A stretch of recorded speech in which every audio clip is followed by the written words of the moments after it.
I welcome back to the next installment video snippet from Follet. We're going to read the last part of chapter 13 today, and it's a little different, so I hope you enjoy it. Here we go. And Follet looked around.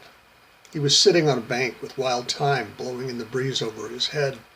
As the soft emerald green grass found the bases of the tall oaks, clumps of oxlips and nodding violets grew. He looked up into a great leafy canopy and then down to where honey-scented woodbine grabbed the trunks for support. Follet stood and walked to a bush with grayish-green leaves covered in small white flowers. As he reached to hold a flower, he smelled a musky sweet aroma and then pricked himself on a thorn. Ouch! He stuck the wounded finger into his mouth and sucked the pain away. He turned and saw another prickled shrub, this one with pink and white flowers. He walked closer to it and almost immediately smelled apples. Sweetbriar, Follet remembered. Follet heard voices and ducked behind a huge tree. About 10 yards away, a young, dark-haired woman was walking hand in hand with a tall, dark-haired young man. They could hardly take their eyes from each other. Suddenly, a blond young man came up behind them, followed by a blonde woman. The man accosted the couple, raising his voice to the dark-haired woman. She began to cry, pointing to her companion. The dark-haired man embraced the woman and held her carefully. The blond man looked at the couple and seemed almost to wilt. The blonde girl took his hand and led him away from the couple. Then Follet heard a noise behind him and turned to it. A regal, statuesque, honey-blonde woman wearing an extravagantly tailored white satin gown and a sparkling emerald-encrusted diadem was walking along another forest path, arm in arm with a man with the head of a mule. She never took her eyes from his face and giggled softly at the things he told her.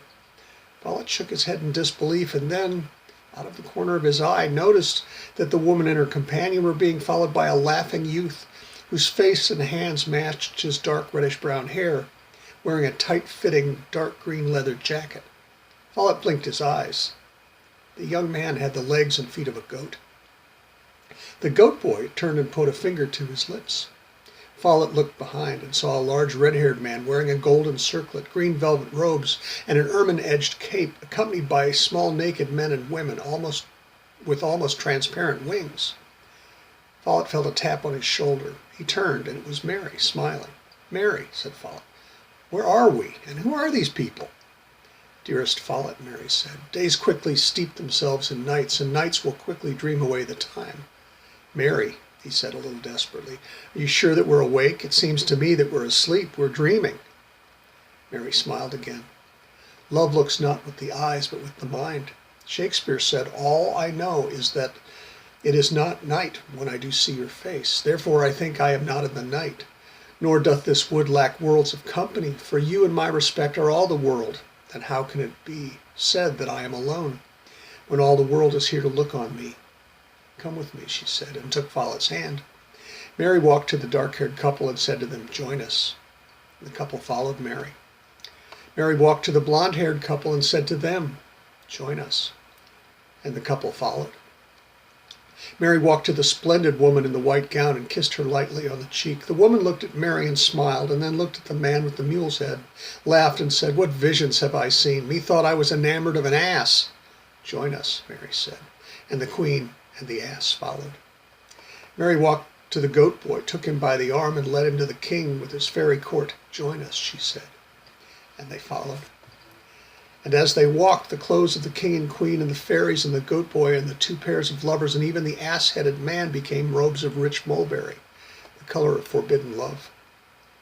Mary and Follet, arm in arm, followed by their train, walked through the forest. After a while they came to a clearing where two paths crossed. With the crossroads at the center, there was a ring of stones about 30 feet in diameter. Mary led the procession once around the circle and motioned for them to enter. When the party had entered the circle, Mary led Follet to the east side of the circle. Follet turned to Mary and saw that she now wore a vibrant red dress and a circlet of wildflowers in her hair, and that her feet were bare. Follet looked down and saw that he wore a simple white shirt and pants. He reached to touch his hair and found that he too wore a simple band of flowers, and his feet were bare. Mary took his hand and led him to the center of the circle, into the spot where the paths crossed. The king walked to them. He bent to the ground and picked up a small silver bell, which he rang 3 times. "What do you intend?" he asked. Mary said in a strong, clear voice, "I come in perfect love and perfect trust to seek my spouse. I, Mary, commit myself to be with Follet in joy and adversity, in wholeness and brokenness, in peace and turmoil, living with him all our days." Then she reached into a pocket in her dress and took out a ring braided of thin gold wires. She put it on Follet's hand. "The women in my family have placed this ring on the hands of their husbands for over 1,200 years. The king turned to Follet and asked, "What do you intend?" Follet said without hesitation, "I come in perfect love and perfect trust to seek my spouse. I, Follet, commit myself to be with Mary in joy and adversity, in wholeness and brokenness, in peace and turmoil, living with her all our days." Mary reached into her pocket again and took out another ring, the twin of the one Follet wore. He put it on her hand. The king reached to the ground again and held a wineskin. He uncorked the bag and gave it to Follet. Follet held the skin so that the golden liquid poured out and into Mary's mouth. Mary drank, licked a few stray drops from her lips, and then took the skin to hold for Follet to drink. Follet opened his mouth and let the sweet mead flow down his throat. Mary gave the bag back to the king. The king set it on the ground and instructed Follet and Mary to stand facing each other and join their hands right to left and left to right. The king reached to the ground and picked up a bright red ribbon and tied it loosely around Follet and Mary's wrists. The members of the party then approached Mary and Follet and took their own ribbons from a pile on the ground, each tying the couple's hands together in a riot of colored strands.